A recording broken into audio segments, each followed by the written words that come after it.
Rumo a Tóquio, é assim que se sente o torcedor do Flamengo depois da terceira vitória consecutiva, porém, duas delas já sob o comando do novo treinador, o ídolo como atleta, Felipe Luiz, parece sim ser um técnico bastante promissor e teve um contexto de certa forma favorável também nesse início de trabalho. Esse contexto favorável foi admitido por ele na coletiva e é um contexto tático que eu vou te explicar já tinha abordado esse contexto na live pré-jogo, Felipe Luiz admitiu isso na coletiva e eu vou te contar logo mais também aqui quando a gente tiver aprofundado um pouco mais a análise. O Rogério Ceni segue sem conseguir nem empatar com o Flamengo e o Flamengo está sim vivíssimo no Campeonato Brasileiro e caso vença o Internacional vai começar a fungar no cangote da turma lá da frente, né? Especialmente Botafogo e Palmeiras. E é impressionante como um novo ânimo, um fato novo pode transformar um time. Assim como você pode transformar a paixão que você sente por futebol por dinheiro no seu bolso. Você pode começar a trabalhar no futebol. E para isso você pode ter um incentivo gratuito. Eu tô falando do curso gratuito, ou seja, não é promoção. Eu tô te oferecendo um curso gratuito que vai acontecer nos próximos 3 dias a partir de segunda-feira, ministrado pelo Laboratório do Futebol. Nele você vai entender todas as áreas que existem no futebol a partir da análise de desempenho. São muitas, tá? São basicamente todas as que pode existir dentro do futebol, fora atleta,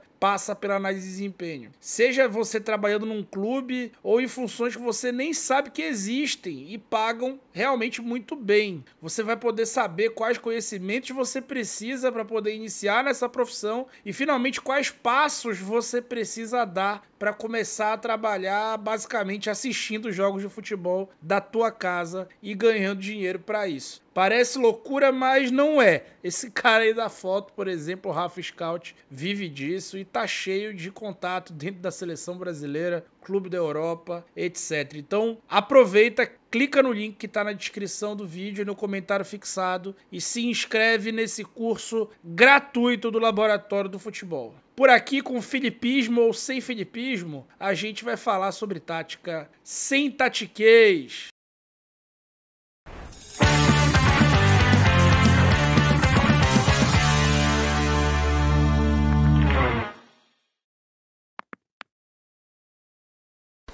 O Flamengo foi para campo com o mesmo time que enfrentou o Corinthians e só uma alteração. Ayrton Lucas ingressou no time no lugar do Alexandro, poupado de certa forma, com risco de lesão, e o time foi basicamente o mesmo. As estratégias também foram todas muito parecidas. O Felipe Luiz sempre fala que ele muda o time conforme adversário, e repetir time contrapõe um pouco essa lógica. Pois é, mas existe sim um motivo para tal que eu abordei na live pré-jogo, e vou deixar o Felipe contar para vocês agora o que tinha de parecido entre Bahia e Corinthians.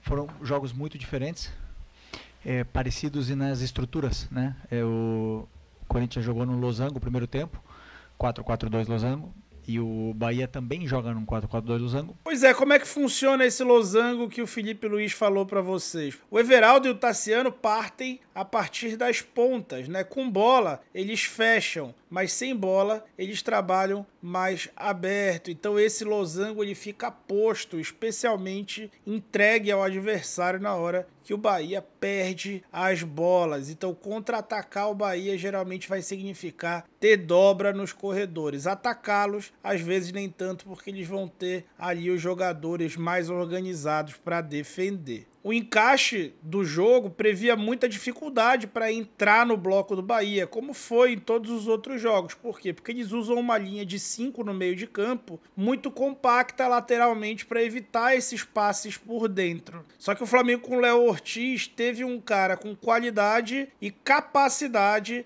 para executar esses passes por dentro e conseguir de fato progredir, né? Porque você também precisa ter coragem para conseguir dar um passe desse por dentro numa zona de muito fácil interceptação. E tem uma coisa que o Léo Ortiz tem, é coragem para jogar futebol, além de muita qualidade. É incrível, né? E a gente não se cansa de elogiar esse jogador. Mas essa não foi a estratégia única, né? Você ter o Léo Ortiz não é uma estratégia, é um trunfo, que é diferente de estratégia, né? Então, o Bahia defendendo nesse 4-5-1 e o Flamengo atacando num 2-3-5, mais ou menos, que é como ataca, teria essa dificuldade de colocar as bolas para De La Cruz ou Arrascaeta construírem. E os corredores laterais também estariam fechados ali com as dobras do Everaldo e do Arias, pelo menos quando o Flamengo tivesse organizado para atacar, não quando o Flamengo tivesse contra-atacando. E como é que o Flamengo contra-atacava? Roubando a bola alto. Então, conseguiu ter volume, contra-atacar e ter algumas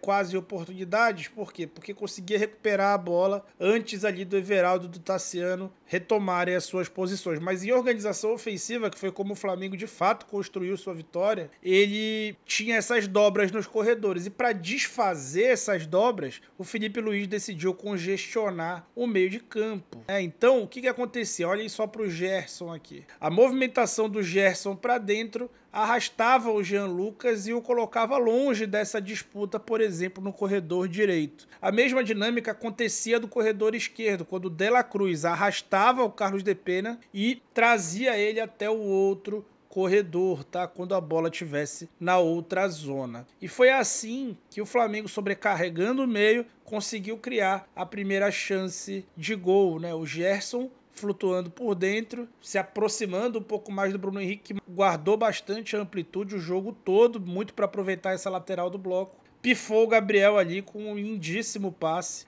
com o camisa 99 desperdiçando a oportunidade, de que fez uma partida muito ruim dessa vez, né? A gente elogiou até contra o Corinthians, que tinha feito uma partida mais aceitável. Nessa, de novo, ele participou muito pouco, participou bem menos do que o Gonzalo Plata, por exemplo, que entrou no seu lugar e jogou 20% dos minutos e perdeu essa chance clara logo aos 5, que poderia ter dado ali uma tranquilidade ao time. E o Flamengo conseguia o mais difícil, né? O Bahia é um time muito difícil de você vencer deles na posse de bola. E o Flamengo conseguia produzir muito pautado com a qualidade dos seus zagueiros, do Pulgar ali, os três jogando muito. Ele conseguia colocar a bola por baixo até o campo de ataque. E nessa jogada, né, o Léo Ortiz deu pro Arrascaeta, que flutuava por esse lado, assim como o De La Cruz, e o Wesley atacando o intervalo ali entre lateral e zagueiro. Ele é muito bom nessa jogada, fez um ótimo cruzamento, o Wesley acertando os cruzamentos já há alguns jogos, né? Vem de assistência pro Gerson no último jogo da era Tite, e teria dado outra assistência caso o Bruno Henrique não tivesse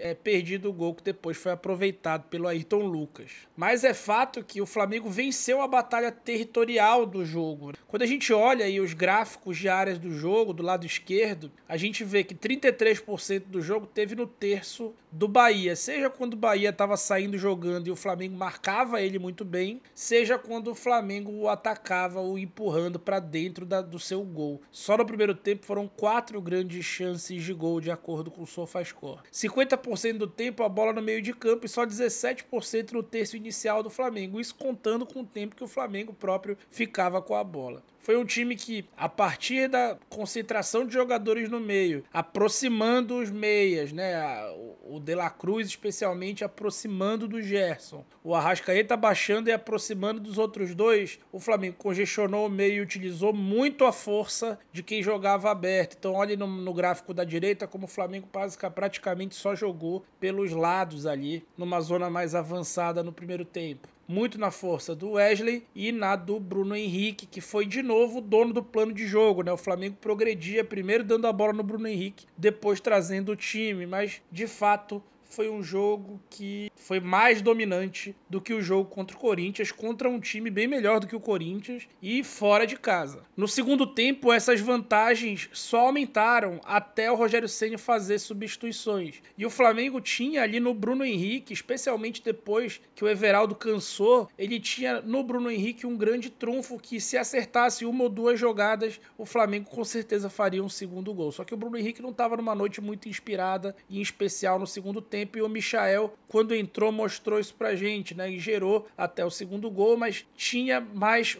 possibilidade, ele quase faz outros gols, né? Teve o gol ao lado do Arrascaeta que veio a partir dele, então ele com 1 contra 1 dele, sempre encontrava uma situação de 1 contra 1, desde que entrou, e poderia de fato ter transformado isso numa vitória até bem expressiva contra o Bahia. Vitória que faz a gente sonhar, mas será que é permitido sonhar nesse contexto? Gente, o ano do Flamengo começou lotado de esperança. E a esperança, ela foi gerada por uma torcida que vive de viagens imaginárias para uma figurativa Tóquio, que ainda vive na memória até daqueles que nasceram depois de 1981. E essa esperança foi potencializada por um clube que ainda que não tenha projeto esportivo, tem muito dinheiro e teve disposto a gastá-lo no mercado desde janeiro, assim como aconteceu em 2019. E dessa vez ele comprou 2 dos melhores jogadores da América do Sul. Estou falando do Léo Ortiz e do De La Cruz. E na contratação de uma comissão técnica também comprovadamente competente. Sim, eu estou falando da comissão do Tite. Não é porque deu errado